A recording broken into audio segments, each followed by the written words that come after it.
Hugendubel. Can I see it? Hugendubel. Yeah. Okay, cool. Hey, I am Hozier and this is the Hugendubel Booketlist.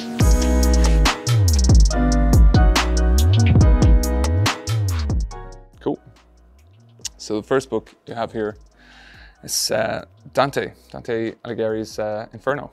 Something I read for the first time in the early parts of the pandemic. I was in Wicklow, County Wicklow, in my home. There were some passages that resonated with me. So, you know, with all of that sort of fear hanging in the air at the beginning of that pandemic, you know, watching every single day, it was just like news. There's that part at the beginning, you know, as he enters into the portal, one of those lines, you know, through me, you enter into the population of loss. It felt like much of the world was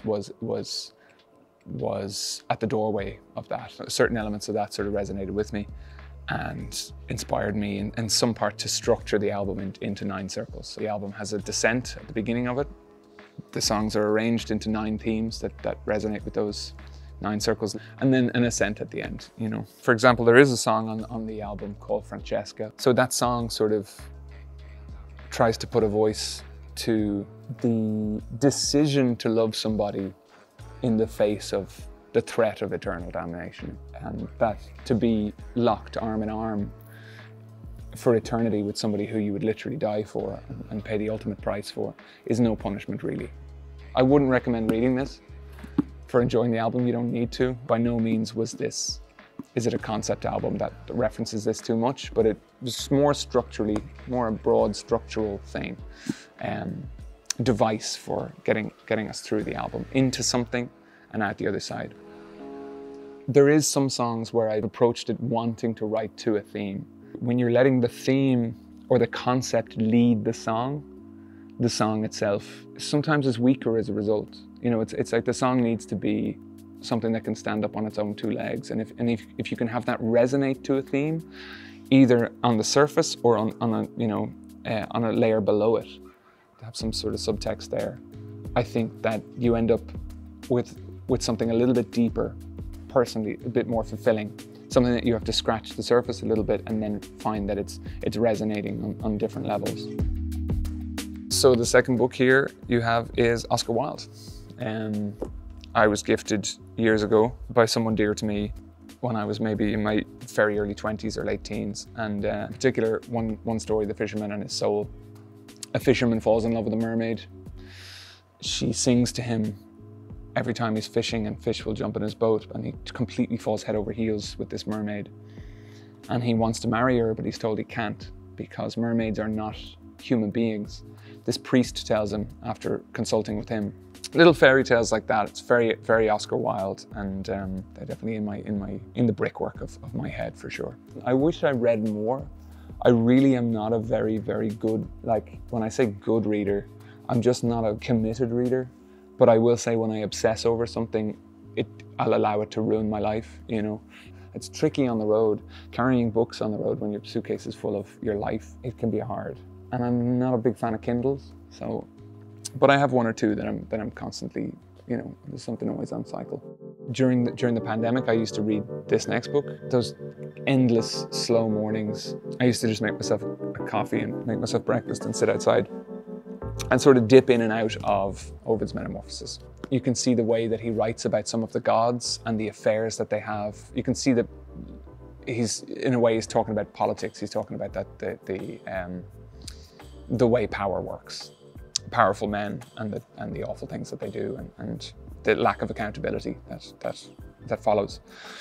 So that's the sense that I got. So I think that's why he was kind of probably exiled towards the end of his life. Anyway, it's a complete telling of the history of the world. Again, it was a time of great change when I was sitting down to read it. Pandemic, there was all of this type stuff, and the world was changing. I feel like everybody sort of had to change with it. We carry our own worlds with us when we interpret these type of stuff. Again and again, each generation is going to find something new and interesting. And the work is finished by the listener, you know. The person who listens to the song finishes the work. They close the circle. and like the work is finished for me. I know what I get from it, and I know what my intention was. But for every different set of ears, they're going to bring their own human experience to it. Ulysses by James Joyce. I mean, Ulysses is one that I have struggled with.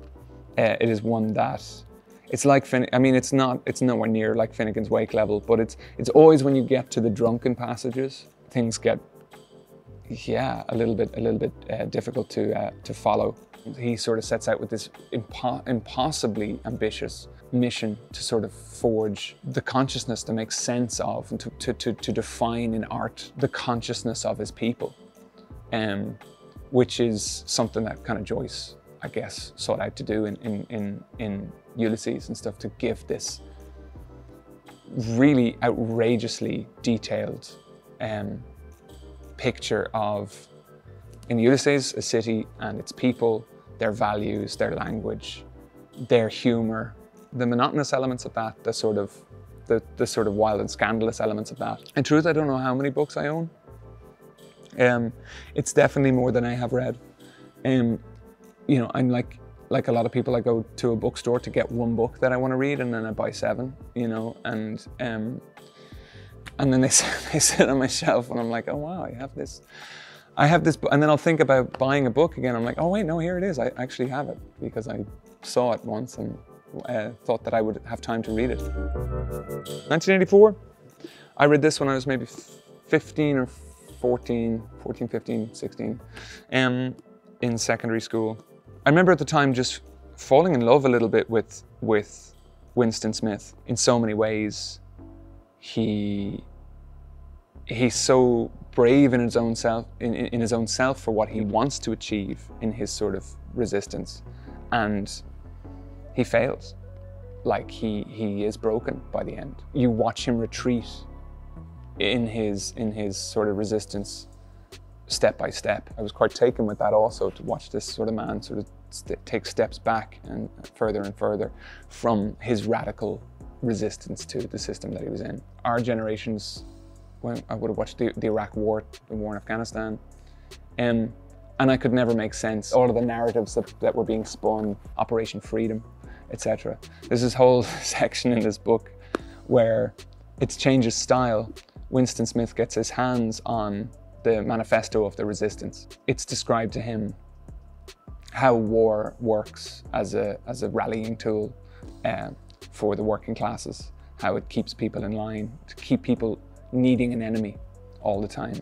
People need a larger problem to worry about. They need an enemy, and they need to keep people split up, and how profitable war is, etc. So yeah, I remember that resonating with me as a teenager, from an anti-war kind of perspective.